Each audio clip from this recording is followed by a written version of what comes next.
तो दोस्तों, क्या हो अगर तुम्हारे पेरेंट्स तुम्हें एक डीमन को बेच दे, वो भी सिर्फ कुछ रुपयों के लिए, तो तुम्हें कैसा लगेगा?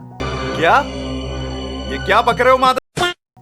जोक सपाट। दरअसल ऐसा ही कुछ सीन है इस एनिमे का। इस स्टोरी के मेन कैरेक्टर का नाम होता है इरुमा, जो कि सिर्फ 14 साल का है और ये हमेशा अपनी लाइफ में हार्डशिप से गुजरा है। इसकी लाइफ में बहुत सारी मुश्किलें भी है। इसे 14 साल की उम्र से ही काम करके अपनी रोजी रोटी कमानी पड़ती है। क्यों? क्योंकि इसके जो पेरेंट्स है वो काम करना नहीं चाहते हैं। ऐसे ही एक दिन इरुमा शिप में काम कर रहा होता है, लेकिन तभी उसे शिप से टेलीपोर्ट कर दिया जाता है। वो देखता है कि उसके सामने एक डीमन है जो उसे लेके जा रहा है कहीं पे। वो डीमन कहता है कि तुम्हारे पेरेंट्स ने मुझे तुम्हें बेच दिया है और अब तुम मेरे साथ चलोगे डीमन वर्ल्ड में। डीमन वर्ल्ड में ले जाने के बाद ये डीमन कहता है कि मुझे तुम्हारा ग्रैंडपा बनना है, तो तुम प्लीज मेरे ग्रैंडसन बन जाओ। तो इरुमा जो है वो बड़ा सॉफ्ट दिल का लड़का होता है, वो किसी को भी ना नहीं कह पाता, तो वो कॉन्ट्रैक्ट साइन कर देता है और उसका पोता बन जाता है। फिर ये डीमन कहता है कि तो अभी तुम्हें कल से स्कूल जाना है। तो वो फटाक से इरुमा के सारे कपड़े चेंज कर देता है और उसके लिए एक रूम भी बना देता है और कहता है कि तुम यहाँ बिल्कुल सेफ रहोगे जब तक इन डीमंस को पता नहीं चल जाता कि तुम एक इंसान हो। अगर उन्हें पता चल गया कि तुम एक इंसान हो तो वो तुम्हें कच्चा खा जाएंगे। फिर इरुमा रात में सोने जाता है और कहता है कि ये शायद एक बुरा सपना है, और ऐसा बोल के वो सो जाता है। फिर वो जब अगले दिन उठता है तो देखता है कि तो ये कोई बुरा सपना नहीं है और ये एक सच्चाई है। उसके बाद इरुमा स्कूल जाने के लिए रेडी होता है। फिर वो जाता है उसके स्कूल में जिसका नाम होता है बाबेरुस द डीमन स्कूल, और वो देखता है कि यहाँ पे जितने भी बच्चे हैं उनके पास पंख है और वो सब उड़ के स्कूल जा रहे हैं। और फिर वो स्कूल के एंट्रेंस सेरेमनी में बैठा होता है और उसके आसपास सब खतरनाक डीमंस बैठे होते हैं जो आपस में बात कर रहे होते हैं कि हमें किसी लजीज चीज की खुशबू आ रही है। ये सुनकर इरुमा एकदम से डर जाता है। इरुमा कोशिश करता है कि वो लोगों में घुल मिल जाए और वो कभी भी किसी के सामने ना आए, लेकिन उसकी ये सोच ही रह जाती है, क्योंकि उसे मालूम पड़ता है कि उसके जो स्कूल के प्रिंसिपल है वो और कोई नहीं बल्कि उसके दादाजी ही है। और उसके दादाजी स्टेज में आके कहते हैं कि ये है मेरा पोता इरुमा, मैं तुम सबको इसकी एक फोटो दे देता हूँ। फिर स्कूल की सेरेमनी में एक प्रथा होती है कि उस स्कूल का टॉप स्टूडेंट स्टेज में आके स्पीच देगा, जो कि होता है एस्मोडियस। पर एंड मोमेंट में उन लोगों की स्क्रिप्ट चेंज कर दी जाती है और कहते हैं कि इरुमा स्पीच देगा। तो इरुमा स्पीच देने जाता है पर उसे कुछ सोचता ही नहीं है कि क्या देना है। तो उसके सामने एक चिट्ठी होती है जो कि उसकी दादाजी ने लिखी थी। उसमें एक स्पेल लिखा होता है, तो वो स्पेल पढ़ने लगता है और वो स्पेल पढ़ने के बाद सब लोग हैरान हो जाते हैं और सब लोग ये कहते हैं कि तुमने एक फॉरबिडन स्पेल पढ़ा है जिसे पढ़ना बिल्कुल भी अलाउड नहीं है स्कूल में। अगर ये स्पेल काम करेगा तो तुम पूरे दिन के लिए कहीं भी गिरोगे नहीं। और फिर इसके बाद एस्मोडियस इरुमा को चैलेंज कर देता है और कहता है कि तुम्हारी वजह से मेरा स्पॉटलाइट चला गया। स्पीच देने का काम मेरा था लेकिन तुमने मेरा स्पॉटलाइट छीन लिया और अब तुम्हें लड़ना होगा मुझसे। तो एस्मोडियस जो है वो बहुत सारे फायरबॉल इरुमा की तरफ फेंकता है पर इरुमा सबको डॉच कर लेता है। तो यहाँ पे हमें ये मालूम पड़ता है कि इरुमा इन सबको इस वजह से डॉच कर पाता है क्योंकि बचपन से ही उसके पेरेंट्स ने उसे छोड़ दिया होता है। वो लोग बिल्कुल भी इरुमा का ध्यान नहीं रखते थे, वो लोग अपना सारा काम इरुमा से ही करवाते थे। उस वजह से इरुमा का जो डॉजिंग स्किल है वो बिल्कुल परफेक्ट होता है और एस्मोडियस लगातार 20 मिनट तक इरुमा के ऊपर हमला करते रहता है। फिर वो गुस्से में आके कहता है कि तुम तो मेरे सारे अटैक्स को डॉच कर रहे हो। तो वो अपनी फायर शॉट चार्ज करता है इरुमा की तरफ, लेकिन तभी इरुमा उसे पकड़ के एक धोबी पछाड़ दे देता है। वो भी गलती से दे देता है। असल में इरुमा का पैर यहाँ पे स्लिप होता है, लेकिन उसने वो स्पेल पढ़ा होता है जिसकी वजह से वो पूरे दिन गिर नहीं सकता। उसके बाद एस्मोडियस कहता है यहाँ की प्रथा है, अगर कोई डीमन दूसरे डीमन से हार जाता है तो उसे उसका गुलाम बन के रहना पड़ता है। तो इरुमा आज से मैं तुम्हारा गुलाम हूँ। फिर अगले दिन प्रॉपर स्कूल का पहला दिन होता है इरुमा का। तो जैसे ही इरुमा स्कूल पहुंचता है वो देखता है कि एस्मोडियस पिछले 6 घंटे से उसका इंतजार कर रहा है। फिर एस्मोडियस इरुमा को समझाता है कि आज के दिन उनका फैमिलियर समनिंग रिचुअल होने वाला है जिसमें वो लोग खुद का फैमिलियर समन करेंगे। अब फैमिलियर क्या होता है वो मैं तुम्हें समझा देता हूँ। वो कोई भी मॉन्स्टर या ड्रैगन टाइप का मिथिकल बीस्ट होने वाला है जो अपने मास्टर की हर बात मानेगा, जैसे कि पोकेमॉन। और एस्मोडियस कहता है तुम्हारी फैमिलियर समनिंग के ऊपर तुम्हारी रैंक डिसाइड होगी और इस दुनिया में आगे बढ़ने के लिए और एक बेटर डीमन बनने के लिए तुम्हें रैंक अप करना पड़ेगा। फिर उनका समनिंग रिचुअल शुरू होता है। तब कालेगू टीचर वहाँ पे आके कहता है कि तुम्हें इस समनिंग सील को यूज करना होगा जो कि मेरे ब्रांड से बना है, ताकि मुझे मालूम पड़े कि तुम लोग सही से समन कर रहे हो कि नहीं। तो हर बच्चा धीरे धीरे एक एक फैमिलियर समन करने लगता है। एस्मोडियस समन करता है एक गॉर्गन स्नेक को जो कि एक हाई लेवल का समन माना जाता है, जिसे देख के कालेगू उससे बहुत इंप्रेस होता है। उसके बाद आती है इरुमा की बारी। अब समन करने का काम है डीमंस का। एक डीमन एक ही फैमिलियर को समन कर सकता है, ये तो नॉर्मल सी बात है, लेकिन जब एक इंसान समन करने जाता है तो क्या होता है। इरुमा जैसे ही उस समनिंग सील को यूज करता है कि तभी उसके पास कोई फैमिलियर समन नहीं होता है बल्कि कालेगू टीचर खुद समन हो जाते हैं, क्योंकि इरुमा ने कालेगू टीचर के दिए हुए ब्रांड के सील को यूज किया था। इस वजह से कालेगू अब इरुमा का एक फैमिलियर बन चुका चुका है। फिर इन सब के बाद इरुमा और कालेगु दोनों ही प्रिंसिपल के पास जाते हैं और उनसे कहते हैं कि प्लीज इस समनिंग रिचुअल को कैंसिल कर दीजिए। तो प्रिंसिपल कहते हैं कि ये नहीं हो सकता, कम से कम 1 साल तक तो नहीं हो सकता, और अगर फैमिलियर ने अपने मालिक पे हमला करने की कोशिश की या फिर उसकी बात नहीं मानी तो फैमिलियर के ऊपर खुद ही पनिशमेंट चढ़ जाती है, और तो और अगर तुमने इस रिचुअल को जानबूझ के तोड़ने की कोशिश की तो तुम दोनों ही मर जाओगे। और फिर ये बात भी स्कूल के न्यूज़पेपर में पब्लिक हो जाती है कि इरुमा ने कालेगु सेंसे को एज ए फैमिलियर समन किया है। इससे पहले स्कूल के पहले ही दिन में इरुमा ने एस्मोडियस को जर्मन सुप्लेक्स दिया था और वो भी छप जाता है। फिर इसके बाद इरुमा मिलता है एक ग्रीन बाल वाली लड़की से जिसका नाम होता है क्लारा। फिर क्लारा इरुमा से बात करती है और अपना इंट्रोडक्शन देती है। फिर तभी वहाँ पे एक टीचर आते हैं और इरुमा, क्लारा और एस्मोडियस इन तीनों को रस्सी से बांध के बाहर फेंक देते हैं। फिर क्लारा इरुमा को बोलती है कि प्लीज मेरे साथ खेलो, और प्लीज सुनने के बाद इरुमा का दिल पिघल जाता है और वो क्लारा के साथ खेलने लगता है। यहाँ तक कि एस्मोडियस को भी खेलना पड़ता है क्लारा के साथ। तभी वहाँ पे 3 सीनियर लोग आते हैं और क्लारा से कहते हैं हम सबको बहुत प्यास लगी है तो हमें कुछ पीने के लिए दो। तो क्लारा अपनी जेब में हाथ मारती है और तभी उसकी जेब से बहुत सारी खाने की चीजें निकलने लगती है और वो उन तीनों को दे देती है और वो तीनों के तीनों वो सब लेके निकल लेते हैं। थोड़ी देर के बाद वो लोग फिर से वापस आते हैं और खाने की चीजें लेके जाते हैं। फिर इरुमा क्लारा से पूछता है कि तुम ये सब क्या कर रही हो। फिर क्लारा कहती है कि ये मेरी फैमिली का पावर है, ये जो मेरे जेब है मैं उनसे कुछ भी निकाल सकती हूँ, और जब भी मैं इन सबको अपनी चीजें देती हूँ तो ये लोग कभी कभार मेरे साथ खेलते हैं। बाद में क्लारा इरुमा को भी चीजें देने लगती है ताकि इरुमा भी उसके साथ खेले, लेकिन इरुमा कहता है कि नहीं मुझे ये सब नहीं चाहिए। तो क्लारा रोने लगती है, उसे लगता है कि इरुमा उसके साथ नहीं खेलना चाहता, लेकिन तभी इरुमा कहता है कि मैं तुम्हारे इन सब चीजों के बगैर भी तुम्हारे साथ खेलूंगा, और ये सुन के क्लारा का दिल पिघल जाता है। उसके बाद वो तीनों वापस से आते हैं क्लारा के पास और कहते हैं क्लारा हमें फिर से भूख लगी है, क्या तुम हमें खाने के लिए कुछ दे सकती हो। तो क्लारा गुस्से में पूरे के पूरे वेंडिंग मशीन को उसके मुंह पे दे मारती है और कहती है इसमें पैसा डाल और तुझे जो चाहिए वो ले ले। उसके बाद अगले ही दिन इरुमा के दादाजी उससे कहते हैं कि तुमने तो यहाँ अपने नए दोस्त भी बना लिए हैं। फिर इरुमा कहता है कि